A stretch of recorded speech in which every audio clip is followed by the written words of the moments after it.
ഗുരുകരണത്തിലേക്ക് സ്നേഹവന്ദനം. കഷ്ടിച്ചൊരു 5 മിനിറ്റ് കൊണ്ട് വായിച്ചു കേൾക്കാവുന്ന ചെറിയൊരു പുസ്തകമുണ്ട് പഴയ നിയമത്തിൽ. യോനാപ്രവാചകന്റെ പുസ്തകമാണത്. ഒരു 3 താളോളം ദൈർഘ്യം വരുന്ന 4 ചെറിയ അധ്യായങ്ങൾ. യേശുവിൻ്റെ പ്രത്യേക ശ്രദ്ധയ്ക്ക് പരിഗണനയ്ക്കൊക്കെ അർഹത കിട്ടിയ പുസ്തകം അത്. കാരണം യോനയുടെ അടയാളമല്ലാതെ മറ്റൊരടയാളം ഈ തലമുറയ്ക്ക് നൽകപ്പെടില്ല എന്നൊക്കെ യേശു പറഞ്ഞിട്ടുണ്ട്. ചരിത്രപരത കുറച്ച് കുറവുള്ള പുസ്തകമായിട്ട് തന്നെയാണ് ഇതിനെ പരിഗണിക്കുക. പ്രബോധനാത്മകമായ ഒരു കഥയായിട്ടൊക്കെ തന്നെയായിരുന്നു ഇതിനെ എല്ലാ കാലങ്ങളിലും വേദപണ്ഡിതന്മാർ ഗണിച്ചിട്ടുള്ളത്. എന്താണ് ആ കഥ? വളരെ ലളിതമായിട്ട് അതിനിങ്ങനെ പറയാം. ഒരാൾക്കൊരു ദൈവവിളി ഉണ്ടാകുന്നു. അധാർമികതയിൽ ഇങ്ങനെ കൂപ്പുകുത്തിക്കൊണ്ടിരിക്കുന്ന ജനതയുടെ അടുക്കലേക്ക് പോയിട്ട് മാനസാന്തരത്തിന്റെയും ദൈവകാരണത്തിന്റെയും ഒക്കെ ദൂത് പറയാനായിട്ട് അയാൾ അതിനോട് വൈമുഖ്യം കാണിച്ചിട്ട് മറ്റൊരു ദേശത്തേക്ക് കപ്പൽ കയറുന്നു. അയാൾ പോകാൻ ആവശ്യപ്പെടുന്ന നഗരത്തിന്റെ പേര് നിനിവ എന്നുള്ള. എന്നാൽ നിനിവയിലോട്ട് കപ്പൽ കയറുന്നതിന് പകരമായിട്ട് അയാൾ താർഷിസ് എന്ന് പറഞ്ഞ ഒരു ദേശത്തേക്ക് കപ്പൽ കയറിയ. ഉദാഹരണത്തിനായിട്ട് ഞാനിപ്പോൾ കൊല്ലത്താണ് നിൽക്കുന്നതെങ്കിൽ കൊച്ചിയിലേക്ക് പോകാനായിട്ട് ആവശ്യപ്പെട്ട എന്നോട് ദൈവം ആവശ്യപ്പെടുകയും ഞാനാവട്ടെ ആ തിരുവനന്തപുരം സൂപ്പർ ഫാസ്റ്റിൽ കയറുന്ന കണക്കുള്ള അത്രയും പറ്റും എക്സ്ട്രീം ഓപ്പോസിറ്റ് എന്ന് പറയുന്ന ഇടങ്ങളിലേക്കുള്ള യാത്ര. എന്നിട്ടോ ഇയാൾ സഞ്ചരിക്കുന്ന കപ്പലിനകത്ത് കുറേ ദുർനിമിത്തങ്ങൾ ഉണ്ടാവുകയാണ്. അപ്പം അതിൻ്റെ മീതെ വല്ലാതെ ഭയചകിതരായിട്ട് ഈ കപ്പലിലെ തൊഴിലാളികൾ, കപ്പിത്താൻ ഉൾപ്പെടെയുള്ളവർ പറയുന്നുണ്ട്, എന്തോ ദൈവവുമായിട്ട് ബന്ധപ്പെട്ട ചില അധർമ്മം ഉള്ള ആരോ ഇതിനകത്തുണ്ട്. അങ്ങനെ നറുക്കിടുകയും നറുക്ക് യോനാക്ക് വീഴുകയും യോന തന്റെ കഥകളൊക്കെ പറയുകയും ചെയ്യുന്നുണ്ട്. കപ്പലിനെ രക്ഷിക്കാൻ വേണ്ടി ആ യോനയോ അല്ലെങ്കിൽ അവരെല്ലാവരും കൂടി തീരുമാനിക്കുന്ന ഒരു മാർഗം ഈ മനുഷ്യനെ കപ്പലിന് വെളിയിലേക്ക് ഇടുക എന്നുള്ളത്. ഒരു തിമിംഗലം ഇയാളെ വിഴുങ്ങുന്നുണ്ട്. 3 ദിവസത്തോളം ഇയാൾ ഈ തിമിംഗലത്തിനുള്ളിലായിരുന്നു. ബൈബിളിനകത്തെ അബദ്ധങ്ങളുടെ പട്ടികയെക്കുറിച്ചൊക്കെ വളരെയേറെ വാശി പിടിക്കുന്നവര് എണ്ണിയെടുക്കുന്ന ഒരബദ്ധങ്ങളിലൊന്നാണ് ഇത്. ഈ തിമിംഗലം മനുഷ്യനെ വിഴുങ്ങുക, ആ തിമിംഗലത്തിനുള്ളിലായിരിക്കുക എന്നൊക്കെ പറയുന്നത് എത്ര അശാസ്ത്രീയമാണെന്നൊക്കെ അവർ പറയാറുണ്ട്. അപ്പോഴാണ് ഈ പശ്ചാത്തലത്തിലാണ് വെറുതെ ഒരു പഴയ കഥ ഓർമ്മിക്കുന്നത്.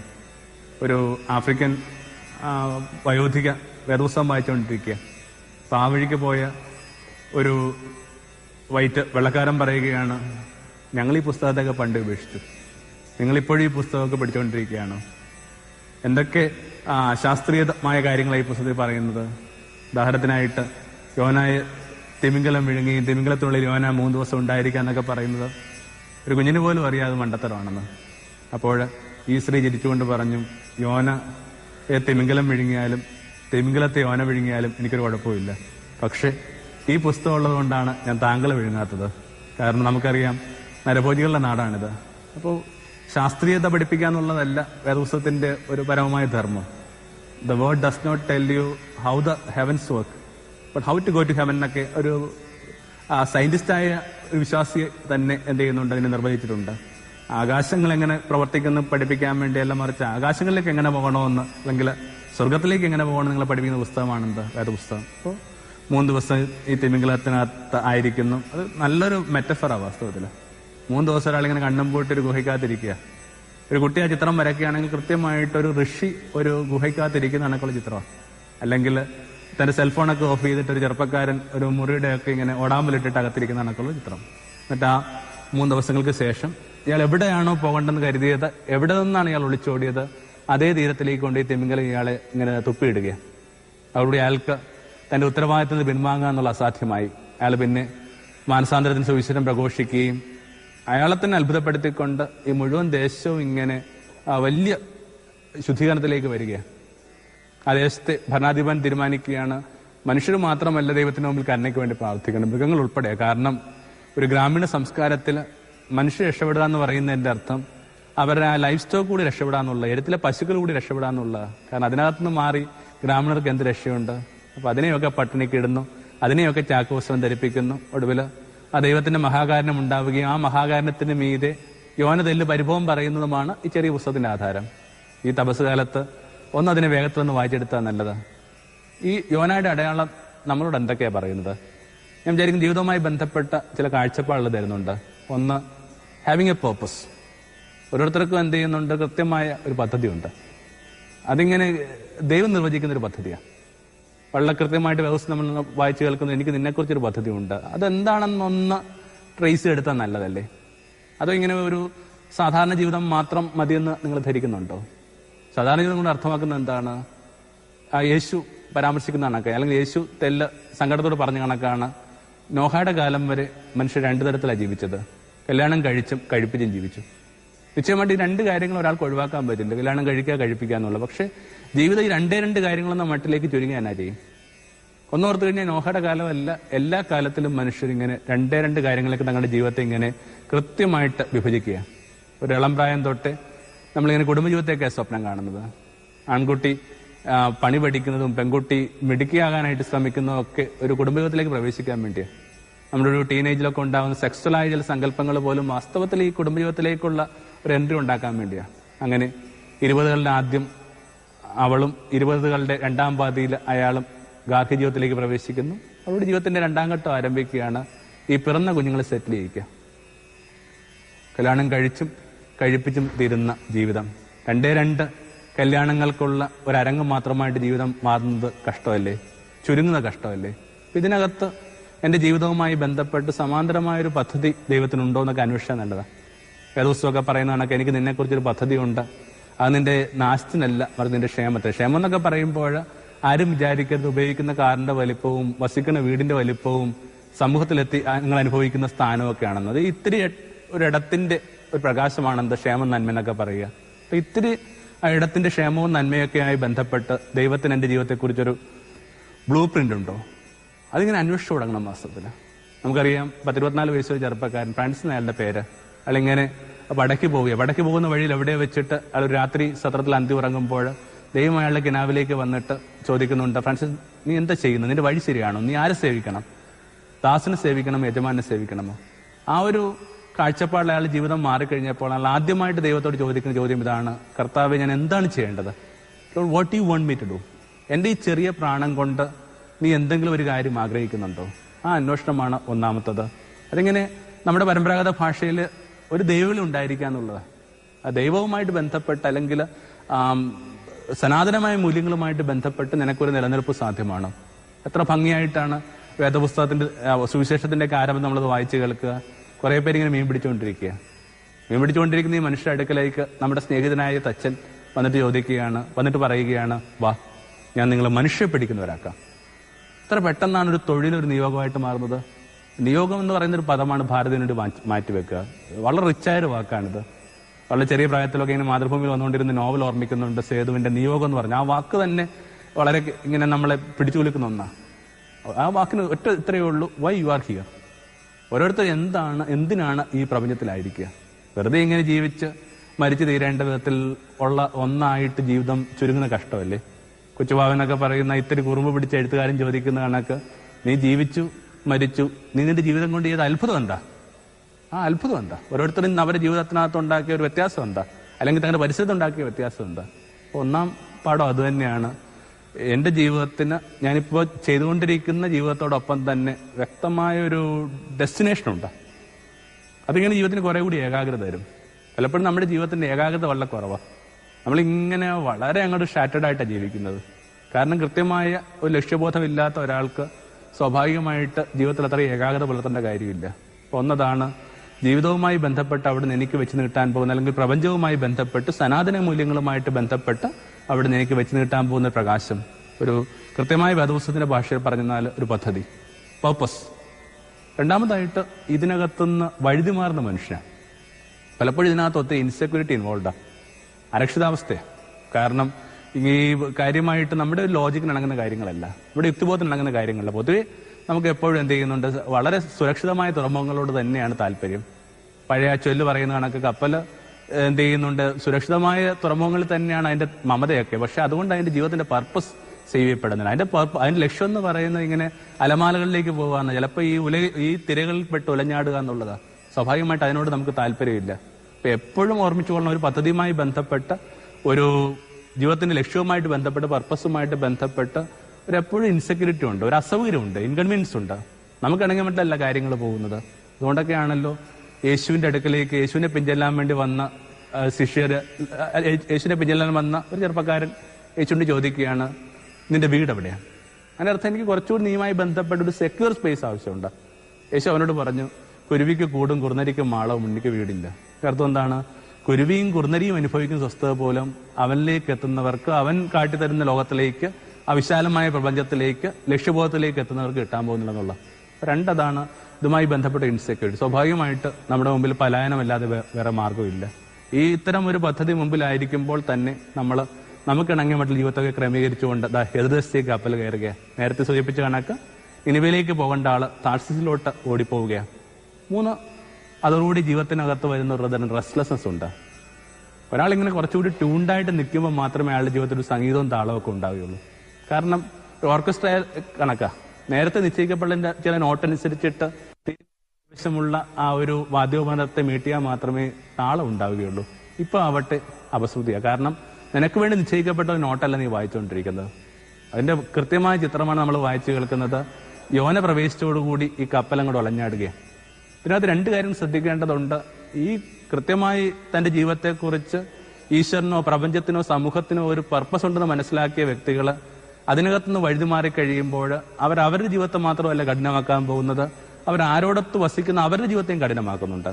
ഭാര്യയെ സമ്മർദ്ദത്തിലാഴ്ത്തുന്നുണ്ട്, മക്കളോട് കലഹിക്കുന്നുണ്ട്, സുഹൃത്തുക്കൾക്ക് അയാൾ നല്ല സ്നേഹിതനല്ല. കാരണം ഇയാൾ ഇങ്ങനെ കുറെ അധികം ഇങ്ങനെ ഒരു റപ്ചറിലൂടെ കടന്നു പോകുന്ന മനുഷ്യ. അത് നന്നായിട്ട് അയാളുടെ പരിസരത്തെ ബാധിക്കുന്നുണ്ട്. ദിവസവും നമുക്ക് വിശേഷിച്ച് യോനയുടെ പുസ്തകമൊക്കെ നമുക്ക് വെച്ച് നീട്ടുന്ന ഒരു വലിയൊരു സങ്കല്പം ഇതാണ്: നമുക്കിങ്ങനെ ഒറ്റയ്ക്ക് ജീവിക്കാൻ പറ്റത്തില്ല. നമ്മുടെ എല്ലാ തീരുമാനങ്ങൾക്കും നമ്മുടെ പരിസരവുമായി ബന്ധപ്പെട്ടൊരു തരം റെസണൻസ് ഉണ്ട്. അതിങ്ങനെ ചിലന്ത് ചെയ്യുന്ന വല കണക്കാന്നൊക്കെ നമ്മൾ പറയുന്ന കണക്കാ. ഒരു നാരിലായിട്ട് മാത്രം ആർക്കും തൊടാൻ പറ്റത്തില്ല. ഒരു നാരെ തൊട്ട ഈ മുഴുവൻ വലയൂലേ. As is the microcosm so is the macrocosm എന്നൊക്കെ ഭാരതം പറയും. ഏത് ചെറുതും അതിന്റെ പ്രപഞ്ചത്തെ എന്ത് ചെയ്യുന്നുണ്ട്, നന്നായിട്ട് ഡിറ്റർമിൻ ചെയ്യുന്നുണ്ട്. ഇവിടെ ഇയാൾ സഞ്ചരിച്ച ആ കപ്പൽ ഒലഞ്ഞാടുകയാണ്. പുതിയ നിയമത്തിലൊക്കെ ഇതിന്റെ ചില സൂചനകളുണ്ട്. അധർമ്മം ധർമ്മം എന്നൊക്കെ പറയുന്ന വളരെ വൈയക്തികമായ, വളരെ പേഴ്സണലായ, സ്വകാര്യമായ അനുഭവമായിട്ട് ഒക്കെ നമ്മൾ കരുതുന്നുണ്ട്. തോന്നലാകുക. ഇതുമായി ബന്ധപ്പെട്ട് നിൽക്കുന്നവർക്കും അതിൻ്റെതൊക്കെ ചില പ്രത്യാഘാതങ്ങൾ വരുന്നുണ്ട്. പുതിയ നിയമത്തിൽ നമ്മൾ വായിച്ചു കേൾക്കുന്നുണ്ട്, പിലാത്തോസ് അധർമ്മം ചെയ്യാൻ പോവുകയാണ്.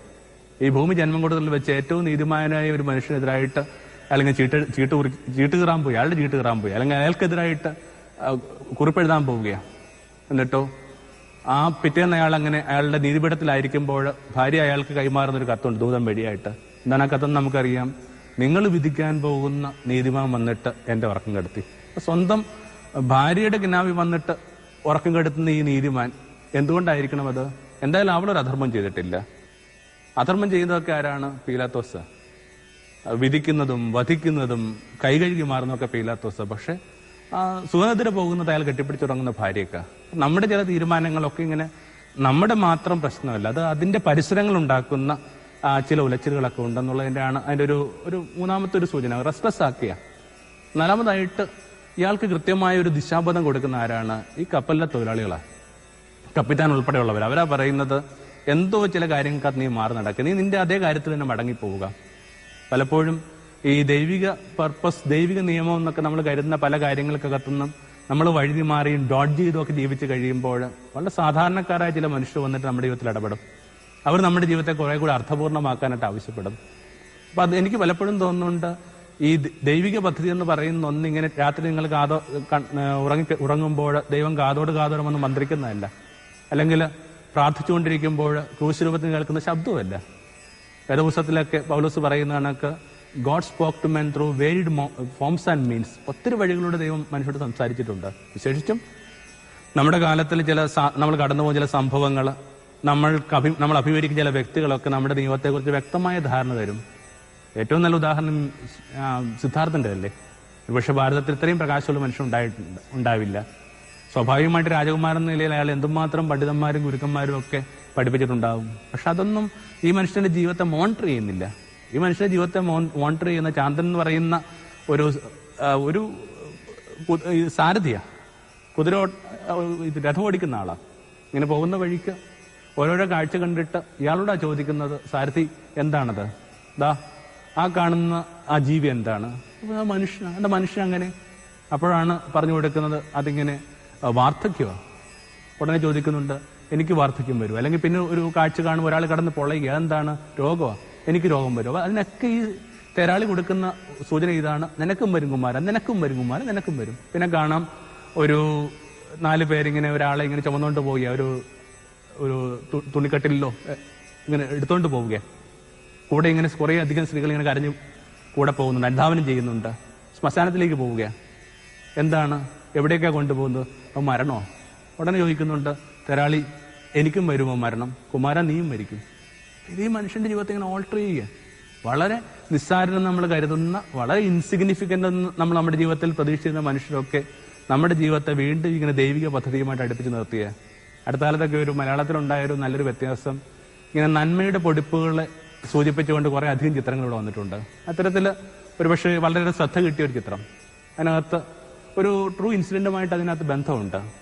ഒരാളുടെ ജീവിതത്തെ ഒരു അനുഭവം മാറ്റിമറിച്ച കഥയാണ്. അയാളിങ്ങനെ വലിയൊരു ഹോട്ടലിലെ ഷെഫാ, ടാജ് കണക്കുള്ള എന്തോ ഒരു വലിയൊരു ഹോട്ടലിലെ ഷെഫാ. സ്വാഭാവികമായിട്ട് ഉള്ള ആഘോഷമായ ജീവിതം, വലിയ വലിയ നല്ല വണ്ടി ഒക്കെ ആയിട്ട് ഇങ്ങനെ ഇയാൾ ആഘോഷമായിട്ട് ഇയാളുടെ പണിസ്ഥലത്തേക്ക് പോകുമ്പോൾ ഒരാളെ ചൂണ്ടിക്കാണിച്ചിട്ട് ഇയാൾ പിന്നീട് വേറെ ചെറുപ്പക്കാരനോട് പറയാണ്, ഈ മനുഷ്യൻ, ആ ഇരിക്കുന്ന ആൾ, ഇപ്പം എൻ്റെ കയ്യിൽ നിന്ന് ചോറ് വാങ്ങിക്കൊണ്ടിരിക്കുന്ന ഈ മനുഷ്യൻ എൻ്റെ ജീവിതത്തെ മാറ്റിമറിച്ചു. ഒരു ദിവസം ഞാനിങ്ങനെ ഇങ്ങനെ വണ്ടി ഓടിച്ചോട്ട് പോകുമ്പോൾ ഒരു പാലത്തിനടിയിലിരുന്നു കൊണ്ട് അത്രയും വിശപ്പ് അനുഭവിച്ചത് കൊണ്ട്, കേൾക്കുമ്പോൾ നിങ്ങൾക്ക് ഒരു നൗസിയ വരും, അത്രയും വിശപ്പ് അനുഭവിച്ചുകൊണ്ട് അയാളുടെ തന്നെ ആ ഒരു വിസർജ്യത്തെ എടുത്ത് ഭക്ഷിക്കുക. എനിക്ക് താങ്ങാൻ പറ്റിയില്ല. വിശപ്പ് കടുത്തിട്ട് ഒരു മനുഷ്യൻ തൻ്റെ തന്നെ ആ ഒരു കാര്യങ്ങൾ ഇങ്ങനെ ഭക്ഷിക്കുക എന്ന് പറയുന്നത്. അപ്പോൾ എൻ്റെ ഉള്ളിൽ നിന്ന് ആരോ ചോദിച്ചു, നീ ആർക്ക് വേണ്ടിയാണ് ഭക്ഷണം പാകം ചെയ്യുന്നത്? ശരിയാണ്, വലിയ ഹോട്ടലിൽ ഇങ്ങനെ വളരെ കുറച്ചു മാത്രം ഭക്ഷിക്കുന്ന, എല്ലാ വിഭവങ്ങളുടെയും ഒന്ന് രുചിയൊക്കെ നോക്കിയിട്ട് ഇങ്ങനെ തള്ളി മാറ്റുന്ന ആ വലിയ മനുഷ്യർക്ക് വേണ്ടി, സോക്കോൾഡ് വലിയ മനുഷ്യർക്ക് വേണ്ടി വിളമ്പി തീരേണ്ടതാണ് എൻ്റെ ജീവിതം. That man has change my life. ഇങ്ങനെ ജീവിതത്തിൽ നമ്മൾ കണ്ടുമുട്ടുന്ന ചില മനുഷ്യരൊക്കെ നമ്മുടെ ജീവിതവുമായിട്ട് ബന്ധപ്പെട്ട് നമുക്ക് വ്യക്തത തരുന്നുണ്ട്. അതാണ് അതിൻ്റെ ഒരു 4ാം പാഠം. ഒന്ന്, വിനയപൂർവ്വം നിൽക്കുകയാണെങ്കിൽ ഈ പ്രപഞ്ചത്തിലുള്ള ഓരോ കാര്യങ്ങളും നിന്നെ പഠിപ്പിക്കും, ഓരോ കാര്യങ്ങളും നിന്റെ ദിശയെ കൃത്യമായിട്ട് ക്രമീകരിച്ചു തരും. 5ാമതായിട്ട്, ഈ മനുഷ്യൻ ഒരു 3 ദിവസം ഈ തിമിംഗലത്തിനകത്തിരിക്കുക. പണ്ടൊക്കെ ചില വിചാരങ്ങൾ നമ്മൾ കണ്ടിട്ടുണ്ട്. എന്താ ഈ 3 ദിവസം എന്ന് പറയുന്നത്? Considerable amount of time before the Lord. ഇങ്ങനെ ഈ കർത്താവിന്റെ സന്നിധിയിൽ ഒരാൾ ചെലവഴിക്കുന്ന സമയം. അപ്പൊ ഇങ്ങനെ കുറച്ച് സമയം ഒരിക്കൽ കൂടി ഒരാൾ തന്റെ ജീവിതത്തെ ഒന്ന് ധ്യാനത്തിലും തപസ്സിലും ഏകാഗ്രതയും കണ്ണുപൂട്ടിയും മൗനത്തിലും ഒക്കെ ചെലവഴിക്കാൻ തയ്യാറാണെങ്കിൽ അയാൾക്ക് അയാളുടെ ജീവിതത്തെക്കുറിച്ച് കൃത്യമായ വ്യക്തത ഉണ്ടാകും, വളരെ കൃത്യമായ വ്യക്തത ഉണ്ടാകും. അതുകൊണ്ടാണ് 3 ദിവസങ്ങൾക്ക് ശേഷം ഒരു കാര്യം സംഭവിക്കുന്നുണ്ട്. ഇയാൾ പോകണ്ടെന്ന് കരുതി അതേ തീരത്തേക്ക് ഒരു മത്സ്യം ഇങ്ങനെ കൊണ്ടുവന്ന് ഇയാളെ തുപ്പിയിടുക. ഇത് രസകരമായ ഭംഗിയുള്ളൊരു അവസാനമായത്. വീണ്ടും ഒരാൾക്ക് അയാളുടെ ജീവിതത്തിനെ കുറിച്ച് വ്യക്തത കിട്ടുന്നു, ധാരണ കിട്ടുന്നു, അയാൾക്ക് അയാളുടെ നിയോഗത്തെക്കുറിച്ച് അവബോധമുണ്ടാവുന്നു. ഒന്ന്, കണ്ടുപൂട്ടിയിരിക്കുക എന്നുള്ള പ്രധാനം. ഈ തപസ്സുകാലോ പലർക്കും അവരുടെ ജീവിതത്തെക്കുറിച്ച് ഇങ്ങനെ കാര്യമായ ധാരണയൊന്നുമില്ല. ജീവിച്ചു മരിച്ചു എന്നതിനപ്പുറത്തേക്ക് എന്ത് ചെയ്യുന്നുണ്ട്, ജീവിതത്തിന് എന്തെങ്കിലും ഒരു പർപ്പസ് ഉള്ളതായിട്ട് തോന്നുന്നില്ല. ആ പർപ്പസ് ഉണ്ടെന്ന് പറഞ്ഞു കൊടുക്കാനായിട്ട് അവർക്കിങ്ങനെ വളരെ പ്രധാനപ്പെട്ട ആളുകളുമില്ല. അതാരെങ്കിലും ഒന്ന് പറഞ്ഞു കൊടുക്കണമെങ്കിലും സ്വയം തിരിച്ചറിയണമെങ്കിലും ഒക്കെ ഒന്ന് കണ്ണും പൂട്ടിയിരിക്കണം. അതിനാണ് വേണ്ടിയാണ് ഈ തപസ്സുകാലം എന്ന് വിചാരിക്കുന്നു. ഓരോരുത്തരുടെയും ജീവിതത്തിന് ദിശാബോധം തരാനായിട്ട്, ഓരോരുത്തരുടെയും ജീവിതവുമായി ബന്ധപ്പെട്ട് ഒരു പർപ്പസ് തരാനായിട്ട്. അങ്ങനെ വീണ്ടും കഥയൊക്കെ മുമ്പോട്ട് പോകുന്നതായിട്ട് നമുക്കറിയാം. യോഹന്നാൻ മാനസാന്തരം പ്രസംഗിക്കുന്നു, അതൊക്കെ അവിടെ നിന്നുകൊള്ളട്ടെ. നമുക്ക് ഈ വിചാരത്തെ ഒരൊറ്റ വിചാരത്തിലേക്ക് കോൺസെൻട്രേറ്റ് ചെയ്യാം. അതിങ്ങനെയാണ്, എന്തിനാണ് ഞാനിവിടെ ആയിരിക്കുക? Why am I here?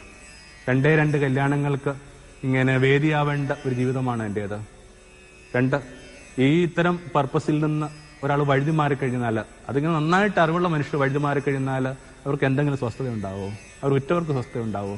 3, നമുക്ക് ചെയ്യാവുന്ന ഒരു മഹാകാര്യം എന്ന് വെച്ചെന്നാൽ ഇതിലോട്ട് ചില സൂചനയൊക്കെ കൊടുക്കുക എന്നുള്ള. പിന്നെ ആർക്കെങ്കിലും വ്യക്തമായൊരു നിയോഗമുണ്ടെങ്കിൽ, ലക്ഷ്യമുണ്ടെങ്കിൽ അവരെ തടയാതിരിക്കുക എന്ന് പറയുന്നതും ഒരു സുഹൃത്ത് തന്നെയാണ്.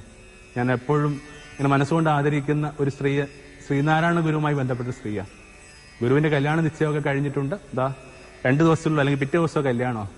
എന്നിട്ടും ആ രാത്രിയിൽ ഇതല്ല തന്റെ വഴിയെന്ന് മനസ്സിലാക്കിക്കൊണ്ട് ഈ മനുഷ്യൻ ഇറങ്ങിപ്പോകുമ്പോൾ ആ സ്ത്രീക്ക് നഷ്ടപ്പെട്ടത് തന്റെ ആ വലിയ സ്വപ്നങ്ങളാണ്. തന്റെ ആ ജീവിതവുമായി ബന്ധപ്പെട്ട് തനിക്ക് കിട്ടാവുന്ന ഏറ്റവും നല്ല അഭയമാണ്, ഏറ്റവും നല്ല ആശ്രയമാണ്. പക്ഷെ ഞാൻ വിചാരിക്കുന്നു ആ സ്ത്രീയും കരംകൂപ്പി ആ കാഴ്ച കണ്ടിട്ടുണ്ടാവും. അങ്ങനെ ഒരു സ്ത്രീ ഇങ്ങനെ കരംകൂപ്പി മാറിയുന്നത് കൊണ്ട് കേരളത്തിന് ഒരു ഗുരുവിനെ കിട്ടി, ശ്രീനാരായണ ഗുരുവിനെ കണക്ക് ഒരു ഗുരു. ഗുരു എന്ന് പറയുമ്പോൾ പോലും അധികം പദങ്ങളും നമ്മുടെ വാക്കിലേക്ക് വരുന്നില്ല, എക്സെപ്റ്റ് നാരായണ ഗുരു. അപ്പം ഇത്തിരി ഈ നിയോഗങ്ങൾക്ക് വഴികാട്ടുക, കുറഞ്ഞ നിയോഗങ്ങളിൽ നിന്ന് നമ്മൾ ഉറ്റവരെ തടസ്സപ്പെടുത്താതിരിക്കുക എന്നുള്ളതൊക്കെയാണ് പലപ്പോഴും നമുക്ക് ചെയ്യാവുന്ന ധർമ്മം. മക്കളുമൊക്കെ ആയിട്ട് ബന്ധപ്പെട്ട് നമ്മൾ കുറച്ച് ശാഠ്യം പുലർത്തുന്ന കൂടി ഓർത്ത് അനുദപിച്ചാൽ നല്ലതാണ്. അവർക്ക് ജീവിതത്തിനകത്ത് ചില നിയോഗം ഉണ്ടെന്നൊക്കെ പറയുമ്പോൾ നമ്മൾ വളരെ സെൽഫിഷായ പേരൻസാണ് നമ്മളതിനെ തടഞ്ഞുകൊണ്ടിരിക്കുക. പഴയ സംഗീതായ കഥയിലൊക്കെ വായിച്ചു കേൾക്കുന്ന കണക്ക് 8 വയസ്സുള്ള കുട്ടിക്ക് ദേശാടനത്തിന് പോകണം, അവന് സമ്പാദനത്തിന് പോകണം, അലയണം. അമ്മ എന്ത് ചെയ്യുന്നുണ്ട്? തടയുന്നു. അതിന് ഒടുവിൽ എന്ത് സംഭവിക്കുന്നുണ്ട്? അമ്മയും കുഞ്ഞും കൂടി കുളിച്ചുകൊണ്ടിരിക്കുമ്പോൾ കുഞ്ഞിനൊരു മുതല പിടിക്കുക. എന്നിട്ട് കുഞ്ഞിനെ മുതല പിടിക്കുമ്പോൾ കുഞ്ഞ് പറയുന്നുണ്ട്, അമ്മ മുതല എന്നെ വിട്ടുതരും, പക്ഷെ അമ്മ എന്നെ ഈ പറഞ്ഞ ദേശാടനത്തിനും ജ്ഞാനയാത്രയ്ക്കും വേണ്ടി അനുവദിക്കണം. സ്വാഭാവികമായിട്ട് അമ്മ കരഞ്ഞുകൊണ്ട് അതിന് സമ്മതിക്കുകയും മുതല കുഞ്ഞിന്റെ ആ കാലിൽ നിന്ന് പിടിപെടുകയും ചെയ്യുന്നു. ഞാൻ ചിലപ്പോൾ ആലോചിക്കാറുണ്ട്, നമ്മുടെ കാലത്തിലാണ് ഇത് സംഭവിക്കുന്നതെങ്കിൽ വളരെ സ്നേഹസമ്പരം നമ്മൾ കരുതുന്ന, അതുകൊണ്ട് തന്നെ സ്വാർത്ഥരായ മാതാപിതാക്കന്മാർ പറയും, മുതല കടിച്ചാലും ഈ കുട്ടിക്ക് ഞാൻ ലോകത്തിന് വേണ്ടി വിട്ടുകൊടുക്കില്ല, അവനോടൊപ്പം തന്നെ ആയിക്കൊള്ളട്ടെ അവസാനത്തോളം.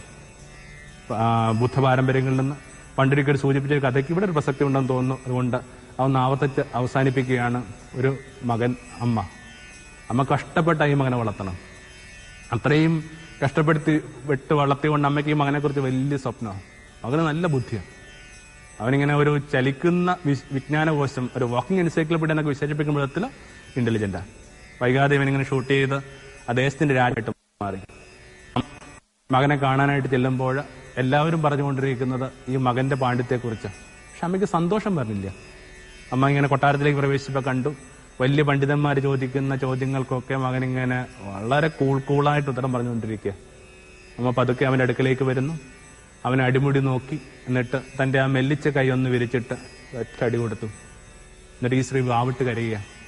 എന്നിട്ട് ഇങ്ങനെ കരഞ്ഞുകൊണ്ട് പറയുകയാണ്, ഇതിനു വേണ്ടിയായിരുന്നില്ല അമ്മ നിന്നെ പഠിപ്പിച്ചത്, പട്ടിണി കിടന്നതും പ്രാർത്ഥിച്ചതും അരിഷ്ടിച്ച് വളർത്തിയും ഇതിനു വേണ്ടിയായിരുന്നില്ല.